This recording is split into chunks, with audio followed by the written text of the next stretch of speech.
ପିଲାମାନେ ଶୁଭ ସକାଳ। ସମସ୍ତେ ଖାଇଛ? ଆଚ୍ଛା ଆମର ବର୍ଷକ କେତେଟା କେତେଟା ମାସ? 12 ମାସ। କେତେ ଋତୁ? 6ଟା ଋତୁ। ସପ୍ତାହ କେତେ ଦିନ? ଆଉ ଆମେ ଯୋଉ ବର୍ଷକ 12 ମାସ କେତେ ଦିନ? କେତେ?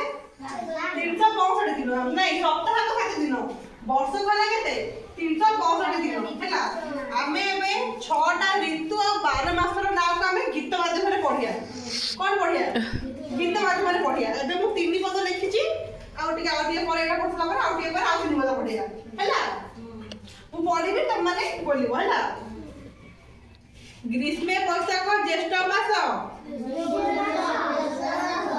ପ୍ରଚଣ୍ଡ ରୌଦ୍ର ପରାକାଶ। ଏଟା ଯେ ଆମର ବୈଶାଖ ଆଉ ଜ୍ୟେଷ୍ଠ ମାସରେ ଗରମ ହୁଏ, ବହୁତ ଖରା ବି ହୁଏ। ବୈଶାଖ ଜ୍ୟେଷ୍ଠ ମାସରେ ଖରା ହୁଏନି? ହଁ ସେତିକା ହେଲା କଣ, ବୈଶାଖ ଆଉ ଜ୍ୟେଷ୍ଠ ମାସରେ ଅଧିକା ଖରା ହୁଏ ଆଉ ପ୍ରଚଣ୍ଡ କଣ ରୌଦ୍ର ପରାକାଶ ମାନେ ଅଧିକ ଖରା ହୁଏ ଆଉ କଣ ଗରମ ହୁଏ ହେଲା। ତାପରେ ବର୍ଷାରେ ଆଷାଢ ଶ୍ରାବଣ। କଣ ବୋଲ? ବର୍ଷାରେ ଆଷାଢ ଶ୍ରାବଣ। ବର୍ଷାରେ ଆଷାଢ ଶ୍ରାବଣ ମେଘ ବରସେ ଘନ ଘନ।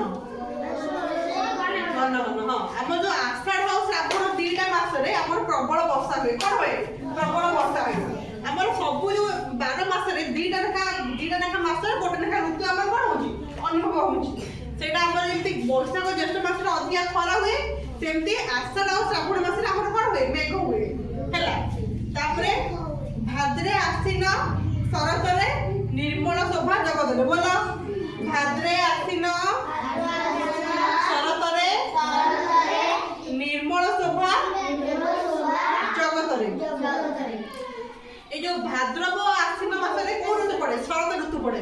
ଭାଦ୍ରବ ଆଉ କଣ ଆଶ୍ଵିନ ମାସରେ ସେତିବେଳେ ଆମର କଣ ପରିବେଶ ସଫାସୁତରା ଥାଏ, ସେଠୁ ଅଧିକା ଖରା ହୁଏନି ହେଲା। ତାପରେ ବର୍ଷା ବି ଅଧିକା ହୁଏନି, ପରିଷ୍କାର ପରିଚ୍ଛନ୍ନତା ଥାଏ। ଆଉ ତା ସହିତ ସବୁ ଫୁଲ ଫଳ ସବୁ ଏ ମାସରେ ହୁଏ। କଣ ହୁଏ?